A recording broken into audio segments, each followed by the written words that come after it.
16 राज्यसभा की सीटों पर खेला जो है वो खत्म हो चुका है।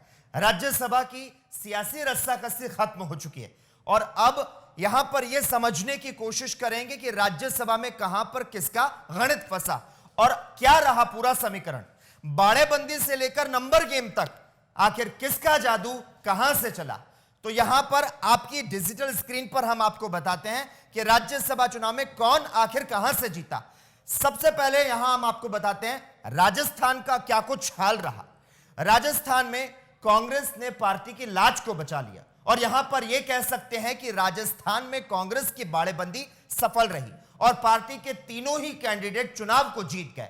अगर एक वोट भी पार्टी के तीसरे कैंडिडेट प्रमोद तिवारी को कम मिलता तो भारतीय जनता पार्टी यहां पर जीत सकती थी।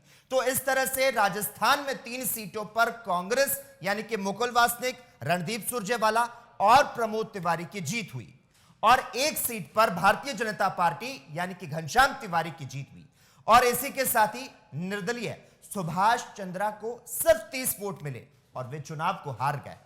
अब बात करते हैं उस राज्य की जहां के परिणामों ने सबसे ज्यादा हैरानी दी। हम यहां पर बात कर रहे हैं हरियाणा की, जहां पर जीत का जो अंक गणित है वो इस तरह से बदला कि तमाम अटकलें बेकार हो गई और कृष्णलाल पवार और निर्दलीय के कार्तिकेय शर्मा ने यहां पर जीत हासिल की। तो वहीं कांग्रेस की तरफ से प्रत्याशी बनाए गए वरिष्ठ नेता अजय माकन को यहां पर हार का सामना करना पड़ा और महज 1 वोट के कारण उन्हें यहां पर हार का सामना करना पड़ा।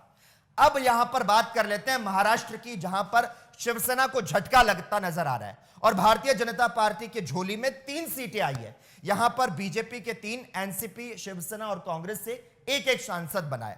तो यहां पर स्क्रीन पर आप देख सकते हैं महाराष्ट्र की 6 सीट और 7 उम्मीदवारों का आंकड़ा कि महाराष्ट्र में किसके सिर पर सजा ताज, और इसका फैसला हो चुका है।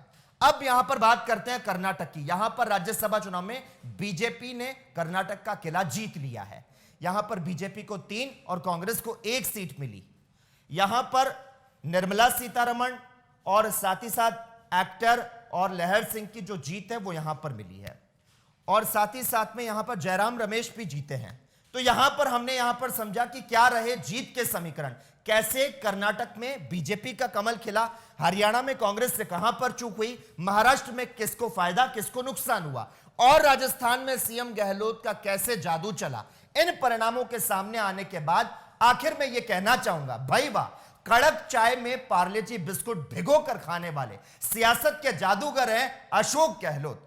क्योंकि भारतीय जनता पार्टी के जीत के समीकरण को जिस तरह से अशोक गहलोत ने बिगाड़ कर रख दिया और प्रमोद तिवारी, मुकुल वासनिक और रणदीप सुरजेवाला को जीत का सहरा बांधकर भेज दिया राजस्थान से राज्यसभा, इससे राहुल गांधी को जादू दिखाने वाले अशोक गहलोत ये कह सकते हैं कि आज बन चुके हैं कांग्रेस के चाणक्य। कैमरा पर्सन करण मेहरा के साथ लकी जगवानी, एएनबी न्यूज।